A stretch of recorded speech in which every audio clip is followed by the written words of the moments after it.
As he walked along, considering, his attention was caught by some red and green lights a little way off, to one side of the town, and the sound of the puffing and snorting of engines and the banging of shunted trucks fell on his ear. "Aha!" he thought. "This is a piece of luck. A railway station is the thing I want most in the whole world at this moment. And what's more, I needn't go through the town to get it, and shan't have to support this humiliating character by repartees which, though thoroughly effective, do not assist one's sense of self-respect." He made his way to the station accordingly, consulted a timetable, and found that a train bound more or less in the direction of his home was due to start in half an hour. "Ha ha! More luck!" said Toad, his spirits rising rapidly, and went off to the booking office to buy his ticket. He gave the name of the station that he knew to be the nearest to the village of which Toad Hall was the principal feature, and mechanically put his fingers in search of the necessary money, where his waistcoat pocket should have been. But here the cotton gown, which had nobly stood by him so far, and which had been basely forgotten, intervened and frustrated his efforts. In a sort of nightmare, he struggled with the strange, uncanny thing that seemed to hold his hands, turn all muscular striving to water, and laugh at him all the time, while other travellers, forming up in a line behind, waited with impatience, making suggestions of more or less value and comments of more or less stringency and point. At last, somehow, he never rightly understood how, he burst the barriers, attained the goal, arrived at where all waistcoat pockets are eternally situated, and found not only no money, but no pocket to hold it, and no waistcoat to hold the pocket. To his horror, he recollected that he had left both coat and waistcoat behind in his cell, and with them his pocket-book, money, keys, watch, matches, pencil case, all that makes life worth living, all that distinguishes the many-pocketed animal, the lord of creation, from the inferior one-pocketed or no-pocketed productions that hop or trip about permissively, unequipped for the real contest. In his misery, he made one desperate effort to carry the thing off, and, with a return to his fine old manner, a blend of the squire and the college don, he said, "Look here, I find I've left my purse behind. Just give me that ticket, will you, and I'll send the money on tomorrow. I'm well known in these parts." The clerk stared at him and the rusty black bonnet a moment, and then laughed. "I should think you were pretty well known in these parts, if you've tried this game on often. Here, stand away from the window, please, madam. You're obstructing the other passengers." An old gentleman, who had been prodding him in the back for some moments, here thrust him away, and what was worse, addressed him as his good woman, which angered Toad more than anything that had occurred that evening. Baffled and full of despair, he wandered blindly down the platform where the train was standing, and tears trickled down each side of his nose. It was hard, he thought, to be within sight of safety and almost of home, and to be balked by the want of a few wretched shillings, and by the pettifogging mistrustfulness of paid officials. Very soon his escape would be discovered. The hunt would be up. He would be caught, reviled, loaded with chains, dragged back again to prison, and bread and water and straw. His guards and penalties would be doubled, and oh, what sarcastic remarks the girl would make. What was to be done? He was not swift of foot. His figure was unfortunately recognizable. Could he not squeeze under the seat of a carriage? He had seen this method adopted by schoolboys when the journey money provided by thoughtful parents had been diverted to other and better ends. As he pondered, he found himself opposite the engine, which was being oiled, wiped, and generally caressed by its affectionate driver, a burly man with an oil can in one hand and a lump of cotton waste in the other. "Hello, mother," said the engine driver. "What's the trouble? You don't look particularly cheerful." "Oh, sir," said Toad, crying afresh. "I am a poor, unhappy washerwoman, and I've lost all my money, and can't pay for a ticket, and I must get home tonight somehow, and whatever am I to do, I don't know. Oh, dear, oh, dear." "Yeah, well, that's a bad business indeed," said the engine driver reflectively. "Lost your money and can't get home, and got some kids too waiting for you, I dare say." "Oh, any amount of them. Sobbed Toad. And they'll be hungry, and playing with matches, and upsetting lamps, the little innocents, and quarrelling, and going on generally. Oh, dear! Oh, dear! Well, I'll tell you what I'll do. You're a washerwoman to the trade, right? Very well then, that's that. And I'm an engine driver, as you may well see, and there's no denying it's terrible dirty work. Uses up a power of shirts, it does, till me missus is fair tired of washing 'em. If you wash a few shirts for me when you get home and send 'em along, I'll give you a ride on my engine. It's against the company's regulations, but we're not so very particular in these out-of-the-way parts. The Toad's misery turned into rapture as he eagerly scrambled up into the cab of the engine. Of course, he had never washed a shirt in his life, and couldn't if he tried, and anyhow, he wasn't going to begin. But he thought, when I get safely home to Toad Hall and have money again and pockets to put it in, I will send the engine driver enough to pay for quite a quantity of washing, and that will be the same thing or better. The guard waved his welcome flag, the engine driver whistled in cheerful response, and the train moved out of the station. As the speed increased and the Toad could see on either side of him real fields and trees and hedges and cows and horses all flying past him, and as he thought how every minute was bringing him nearer to Toad Hall and sympathetic friends, and money to chink in his pocket, and a soft bed to sleep in, and good things to eat, and praise and admiration at the recital of his adventures and his surpassing cleverness, he began to skip up and down and shout and sing snatches of songs, to the great astonishment of the engine driver, who had come across washerwomen before at long intervals, but never one at all like this. They had covered many and many a mile, and Toad was already considering what he would have for supper as soon as he got home, when he noticed that the engine driver, with a puzzled expression on his face, was leaning over the side of the engine and listening hard. Then he saw him climb onto the coals and gaze out over the top of the train. Then he returned and said to Toad, "It's very strange. We're the last train running in this direction tonight, yet I could be sworn that I heard another one following us." Toad ceased his frivolous antics at once. He became grave and depressed, and a dull pain in the lower part of his spine, communicating itself to his legs, made him want to sit down and try desperately not to think of all the possibilities. By this time the moon was shining brightly, and the engine driver, steadying himself on the coal, could command a view of the line behind them for a long distance. Presently he called out, I can see it clearly now. It's an engine on our rails coming along at a great pace. It looks as though we're being pursued. The miserable Toad, crouching in the coal dust, tried hard to think of something to do, with dismal want of success. They're gaining on us fast, cried the engine driver. and the engine's crowded with the queerest lot of people.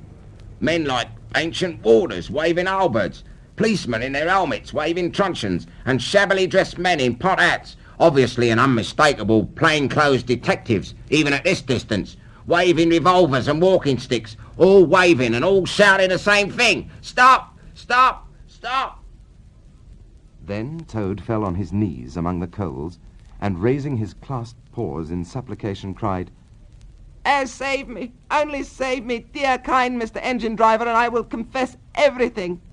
I'm not the simple washerwoman I seem to be. I have no children waiting for me, innocent or otherwise. I'm a Toad, the well-known and popular Mr. Toad, a landed proprietor. I have just escaped, by my great daring and cleverness, from a loathsome dungeon into which my enemies have flung me. And if those fellows on that engine recapture me, it will be chains and bread and water and straw and misery once more for poor, unhappy, innocent Toad." The engine driver looked down upon him very sternly and said, Now, tell the truth. What were you put in prison for? "Oh, it was nothing very much. said poor Toad, colouring deeply. I only borrowed a motor car while the owners were at lunch. They had no need of it at the time. Didn't mean to steal it, really, but people, well, especially magistrates, take such harsh views of thoughtlessness and high-spirited action." The engine driver looked very grave and said, I fear that you've been indeed a wicked toad, and by rights I ought to give you up to the offended justice. But you are evidently in sore trouble and distress, so I'll not desert you. I don't hold with motor cars for one thing, and I don't hold with being ordered about by policemen when I'm on my own engine for another. And the sight of an animal in tears always makes me feel queer and soft-hearted. So cheer up, Toby lad, I'll do me best, and we may beat 'em yet. They piled on more coals, shoveling furiously. The furnace roared, the sparks flew, the engine leapt and swung, but still their pursuers slowly gained. The engine driver, with a sigh, wiped his brow with a handful of cotton waste and said, "Oh, I'm afraid it's no good, Toad. You see, they're running light and they have a better engine. There's just one thing left for us to do, and it's your only chance, so attend very carefully to what I tell you. A short way ahead of us is a long tunnel, and on the other side of that the line passes through a thick wood. Now, I'll put on all the speed I can while we're running through the tunnel, but the other fellas will slow down a bit naturally for fear of an accident. When we're through, I'll shut off steam and put on brakes as hard as I can, and the moment it's safe to do so, you must jump and hide in the wood before they get through the tunnel and see you. Then I'll go full speed ahead again, and they can chase me if they like, for as long as they like and as far as they like. Now mind and be ready to jump when I tell you." They piled on more coals, and the train shot into the tunnel, and the engine rushed and roared and rattled, till at last they shot out at the other end into fresh air and the peaceful moonlight, and saw the wood lying dark and helpful upon either side of the line. The driver shut off steam and put on brakes, and Toad got down on the step. And as the train slowed down to almost a walking pace, he heard the driver call out, "Now, jump!" Toad jumped, rolled down a short embankment, picked himself up unhurt, scrambled into the wood, and hid. Peeping out, he saw his train get up speed again and disappear at a great pace. When they were past, the Toad had a hearty laugh for the first time since he was thrown into prison. And eventually, hungry and tired out, he sought the shelter of a hollow tree, where, with branches and dead leaves, he made himself as comfortable a bed as he could, and slept soundly till the morning.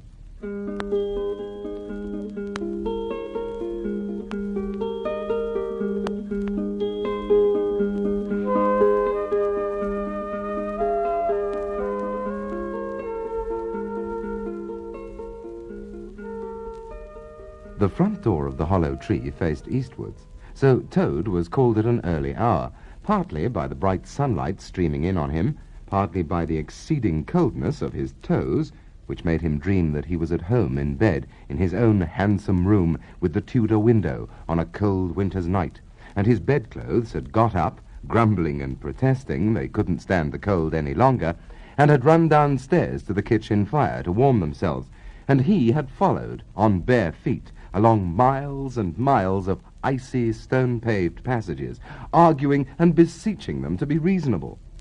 He would probably have been aroused much earlier, had he not slept for some weeks on straw over stone flags, and almost forgotten the friendly feeling of thick blankets pulled well up round the chin.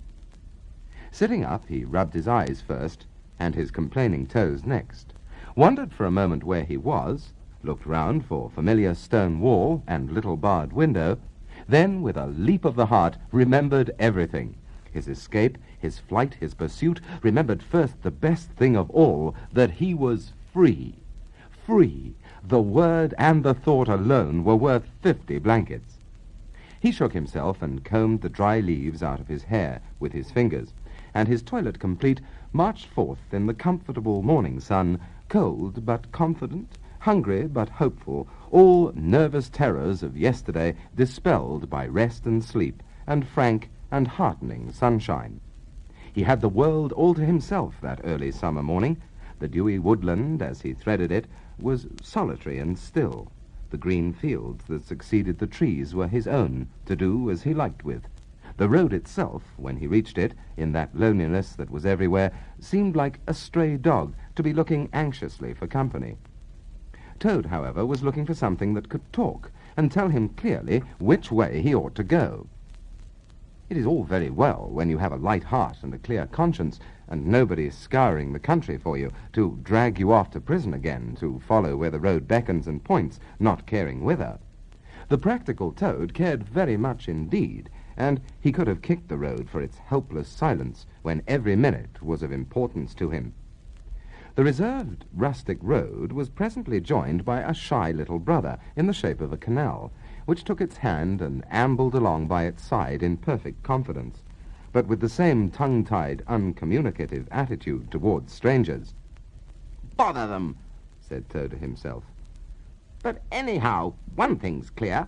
They must be coming from somewhere and going to somewhere. You can't get over that, Toad, my boy. So he marched on patiently by the water's edge.